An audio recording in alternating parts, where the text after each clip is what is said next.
Manufacturing of steel. Manufacturing of steel का हम detail उसकी सारा वो पढ़ेंगे, मैन्युफैक्चरिंग ऑफ स्टील की। तो हमारे पास इसके पास इधर 4 स्टेप्स है।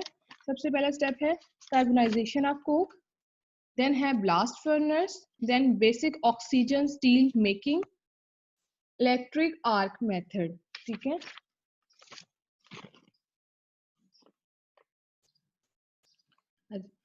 नेक्स्ट है हमारा carbonisation of coke. Well graded coal is selected, heated or carbonized to coke, heated coal is cooled and proper coke are fed up into the blast furnace for further process. Coke क्या है, हम coke oven use करते हैं, we put some raw material in the bunker, multiples oven होते हैं, ठीक है, and 2 doors होते हैं। एक तरफ से हमारे पास क्या होता है कि हमारे पास मल्टीपल बंकर्स होते हैं, इस तरह हमारे पास मल्टीपल्स होते हैं, उसमें एक जगह पे और 2 डोर्स होते हैं। एक जगह से हम उसमें यहाँ से मटेरियल पुश करते हैं और यहाँ से हम मटेरियल को और पुल करते हैं, हीट प्रोवाइड करते हैं। एक हम लोग क्या करते हैं, हीट प्रोवाइड करते हैं, यहाँ से मटेरियल निकाल के दूसरी जगह इसमें डालते हैं। ठीक है, हम क्या करते हैं, हीट प्रोवाइड करते हैं through gas from blast furnace. The process is leave up to 33 hours to take and mix water, और इसमें वाटर की रेशियो रखते हैं 1:1.4। कोल रेशियो इस कॉटन इस सर्टन तकरीबन कोल रेशियो होती है 20:80। 70 to 80 टन हम कोल इसमें इंसर्ट करते हैं, और हमारे पास जो प्रोसेस में निकलता है that is coke plus coal gas. ठीक है, process of converting coal into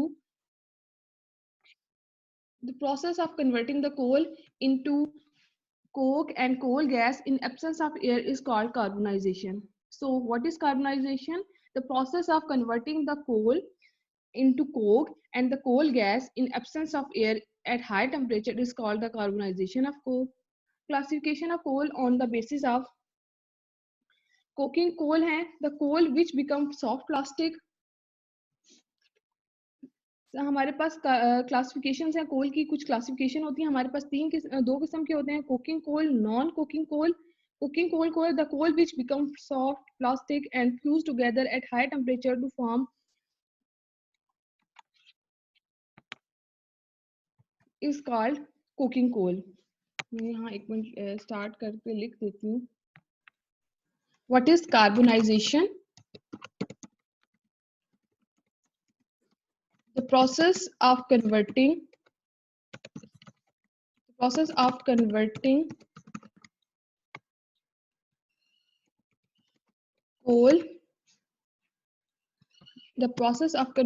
coal into coke and coal gas is called carbonization. Classification of coal.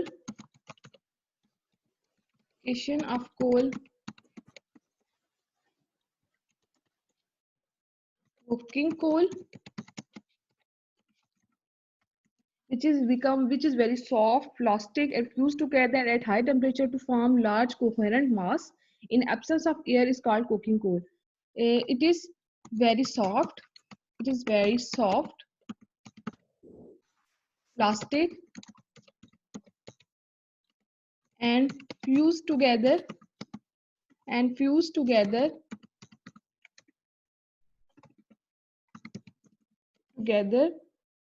at high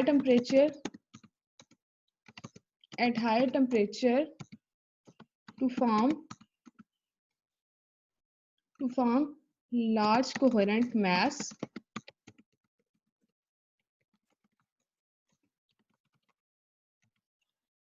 Then we have non-coking coal.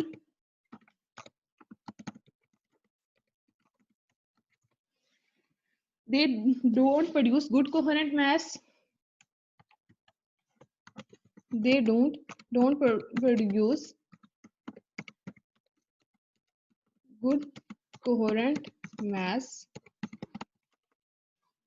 Then we have coking coal, which give porous, hard, and strong residue after heating in the absence of air is coal gas.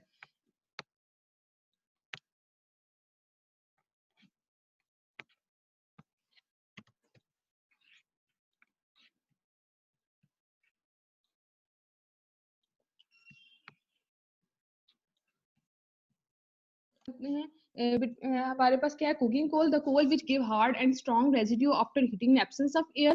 ठीक है, जो हमारा जो residue जो बचता है उसको हम कोक करते हैं। कोक का प्रोसेस, बिटुमिनस कार्बोनाइजेशन का प्रोसेस क्या होता है, bituminous coal is heated, bituminous coal is heated around, सबसे पहले हमारा टेम्परेचर होता है 250 डिग्री सेंटीग्रेड, 250 डिग्री सेंटीग्रेड। उसमें हमारे पास जो लोअर एलिमेंट्स होते हैं, मॉइस्चर गैसेस होते हैं, वो हमारी बाहर निकल जाती हैं। मॉइस्चर गैसेस और लोअर एलिमेंट्स जो हैं वो बाहर निकल जाते हैं। फिर हमारा टेम्परेचर नेक्स्ट जाता है, इसमें हमारे पास 350 डिग्री सेंटीग्रेड टेम्परेचर पे जाते हैं। हमारे पास एवोल्यूशन ऑफ होती है, evolution of vapour of tiny vapours. Then हम अटेन करते हैं 400 डिग्री सेंटीग्रेड।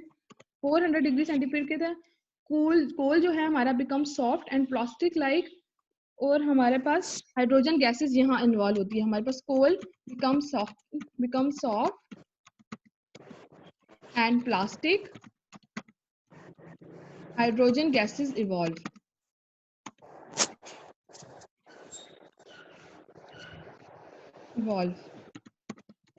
देन नेक्स्ट है हमारा 700 डिग्री सेंटीग्रेड पे जब ये पहुंचता है, 700 डिग्री सेंटीग्रेड पे जब ये पहुंचता है तो हाइड्रोजन गैस इन्वॉल्व होती है।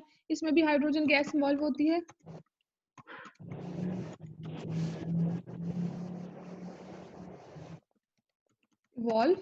देन हमारा क्या है, 500 and above all the gaseous product. ठीक है, ये हमारे पास, इसमें हमारे पास जो आ जाती है वो गैसियस, हमारे पास 500 एंड अबव डिग्री में all the gaseous products. Types of carbonation हमारे पास एक होता है लो टेम्परेचर कार्बोनाइजेशन होता है, एक होता है हाई टेम्परेचर कार्बोनाइजेशन होता है। इसमें इतने टेम्परेचर को अटेन करके हम लोग क्या करते हैं, प्रोसेस ऑफ कार्बोनाइजेशन करते हैं। हमारे पास दो किस्म के होते हैं कार्बोनाइजेशन के, low temperature carbonisation and high temperature carbonisation. हम जब इतना टेम्परेचर अटेन करते जाते हैं तो हमारे पास क्या हो जाता है, हमारे पास हमारे पास ये फॉर्म आ जाती है। हमारे पास बिटुमिनस कोल की ये फॉर्म होती है। पहले हमारे मॉइस्चर गैसेस इवॉल्व होती हैं, एवोल्यूशन ऑफ टाइनी वेपर्स, जो हमारा सॉफ्ट हो जाता है, और हमारे पास जो 500 degree centigrade, above 500 degree centigrade you can say above all the gaseous products evolve, मतलब above all the gaseous products evolve. Then हमारे पास है, ये हमारा देखें वेल ग्रेडेड कोल। हम लोग क्या करते हैं, सबसे पहले वेल ग्रेडेड कोल जो है हमारे पास, कोल के अच्छा ग्रेड कोल है वो हम उसको सिलेक्ट करते हैं, हीटेड करते हैं, कार्बोनाइज्ड टू कोक, उसको हम हीट देते हैं। हीटेड कोल इज कूल्ड, हम उसको जो हमारा हीटेड कोल होता है उसको ठंडा करते हैं। मैंने कहा था लो, then and proper coke are fed into the furnace. यही वाला कोक जो है ब्लास्ट फर्नेस में यूज होता है फॉर द बर्निंग प्रोसेस। ठीक है, ब्लास्ट फर्नेस का प्रोसेस आप लोगों ने पढ़ा हुआ है। What is the blast furnace, हम जरा ब्लास्ट फर्नेस को रिवाइज कर लेते हैं। Blast furnace, the purpose of a blast furnace, the purpose of the blast furnace is reduce and convert iron oxide into liquid iron called hot metal. Blast furnace का हमारे पास, blast furnace का क्या है कि वो आयरन ऑक्साइड्स को liquid iron में कन्वर्ट करता है, मोल्टन मेटल में, और जो स्लैग्स और इम्प्योरिटीज होती हैं उसको बाहर निकालता है। The blast furnace is a huge steel stack line with refractory brick. Refractory brick मैंने कहा था ये एक रिफ्रैक्टरी लाइन मटेरियल होता है, जिस जो हाई टेम्परेचर को, यानी कि हाई टेम्परेचर पे भी वो इम्प्योरिटीज के साथ रिएक्ट नहीं करता, वो हाई टेम्परेचर पे भी सस्टेन होता है। Iron ore and coke and limestones are put into the top. हम limestone, iron ore, coke and limestone को इसके अंदर इंसर्ट करते हैं। ठीक है, and preheated air in the blown into the bottom. और जो प्री हीटेड एयर होती है in the from the tuyeres, मैंने आपको last time pig iron, production of pig iron जो हम लोगों ने पढ़ा था उसमें बताया था कि ट्यूर्स होते हैं जो हॉट एयर को अंदर इंट्रोड्यूस करवाते हैं। Why does iron have to extracted in a blast furnace? Iron can be extracted by the blast furnace because it can displayed by carbon. Iron को हम ब्लास्ट फर्नेस के अंदर क्यों एक्सट्रैक्ट करते हैं, क्योंकि it can be displaced by carbon, ताकि because it can be displaced by carbon. This is more efficient method than electrolysis because it is more cost effective. हम दूसरे मेथड से भी कर सकते हैं, कॉस्ट इलेक्ट्रोलिसिस से भी, लेकिन ये हमारे पास मेथड ज्यादा इफेक्टिव है क्योंकि इसमें हमारे पास आपको पता है इलेक्ट्रिसिटी और ये, इसमें हमारे पास ये हमारा मेथड जो है इफेक्टिव है। Here is the continuous process can be achieved till the deterioration of refractory bricks occur nearly about 10 years. उन्होंने कहा है कि ये हमारा जो कंटिन्यूस प्रोसेस हम अप टू 10 years कर सकते हैं, जब तक हमारी जो रिफ्रैक्टरी ब्रिक्स लाइनिंग है वो खराब नहीं होती, हम उस टाइम तक ये प्रोसेस अचीव कर सकते हैं। ठीक है, नेक्स्ट है 3 substones are needed to enable to the extraction of iron from the iron ore. हमें the combined mixture is called charge. हमारे पास क्या होते हैं, 3 हमारे पास चार्ज के मटेरियल होते हैं, एक iron ore, haematite, limestone, coke. Iron ore which contains sand with iron oxide, हमारे पास आयरन ऑक्साइड के साथ क्या होता है, sand. Limestone calcium carbonate, coke mainly carbon. The charge is placed a giant chimney is called a blast furnace. Charge जो है एक जॉइंट चिमनी में ब्लास्ट फर्नेस पर हम लोग डालते हैं। आपको ब्लास्ट फर्नेस का पता है, the blast furnace is around 30 metre high and line with 5 proof bricks. Hot air is blasted through the bottom. Here some reactions होते हैं, oxygen in the air react with the coke to give carbon dioxide.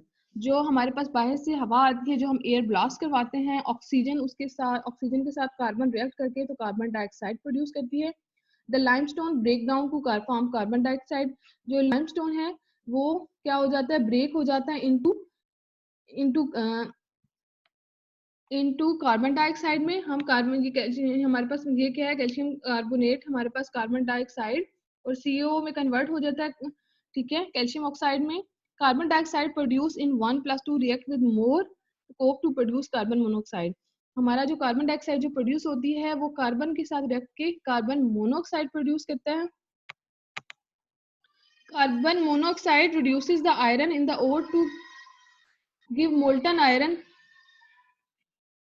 Carbon monoxide जो है वो Fe2O3 के साथ react करती है iron, और कार्बन मोनोऑक्साइड जब आयरन ऑक्साइड के साथ रिएक्ट करती है तो आयरन को प्रोड्यूस करती है और कार्बन डाइऑक्साइड को इवॉल्व करती है। The limestone from 2 reacts with the sand to form slag. Limestone जो है वो रिएक्ट करता है, हमारे पास लाइमस्टोन हमारे रिएक्ट करता है कैल्शियम सिलिकेट। कैल्शियम सिलिकेट जो हमारा रिएक्ट वो क्या प्रोड्यूस करता है, स्लैग, जिसको हम क्या कहते हैं, कैल्शियम सिलिकेट। ये हमारे पास रिएक्शन है जो ब्लास्ट फर्नेस में होते हैं। Both the slag and iron are drain from the bottom of the furnace. जो स्लैग है, आपको पता है स्लैग, हम एक साइड से स्लैग को हम निकाल लेते हैं और दूसरी साइड से जो हमारे फर्नेस को निकाल लेते हैं द स्लैग। और हमारे पास जो लाइमस्टोन होता है वो एक्ट एज अ फ्लक्स करता है, वो इम्प्योरिटीज को ऊपर ले आता है जो स्लैग की फॉर्म में बाहर आती हैं। The slag is mainly used to build roads. ये स्लैग हमारे पास रोड को बिल्ड करने के काम आता है। The iron molten is poured into molds and left to solidified this is called the cast iron। ये जो आयरन हमें मिलता है हम उसको मोल्ड में पुट करते हैं और ये कास्ट आयरन की शक्ल कास्ट आयरन होता है and is used to make railing and storage tanks. The rest of iron is used to, जो बाकी आयरन होता है उसको हम किस में use, the rest of iron is used to make steel, उसको स्टील की। और आपको पता है स्टील हमारा सबसे इंपॉर्टेंट मटेरियल है, वो हमारे पास ज्यादातर इंजीनियरिंग एप्लीकेशन में स्टील सबसे ज्यादा यूज होता है। स्टील और कास्ट आयरन हमारी ज्यादातर मैन्युफैक्चरिंग में यूज होता है।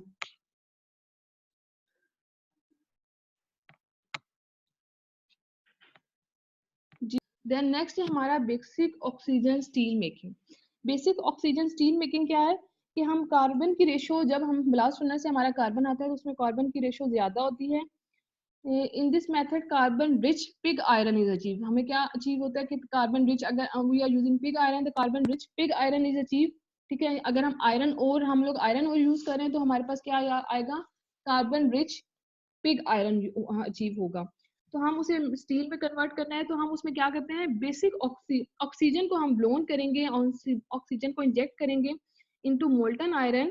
तो हमारे पास क्या, कार्बन डाइऑक्साइड कार्बन डालेंगे तो कार्बन डाइऑक्साइड बन के बाहर निकल आएगी to lower carbon contact and to made low carbon steel.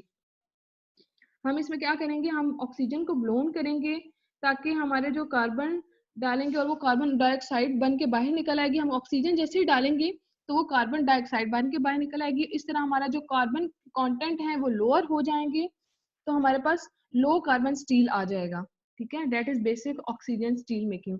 इसमें उन्होंने हमारे पास क्या करवाना है, the term basic is use because chemical basis, हमारे पास बेसिक का मतलब ये नहीं कि बुनियादी, यहाँ chemical, the term basic is use because chemical basis such as burned lime, dolomite, fluxes are added to remove impurities and protect converter lining।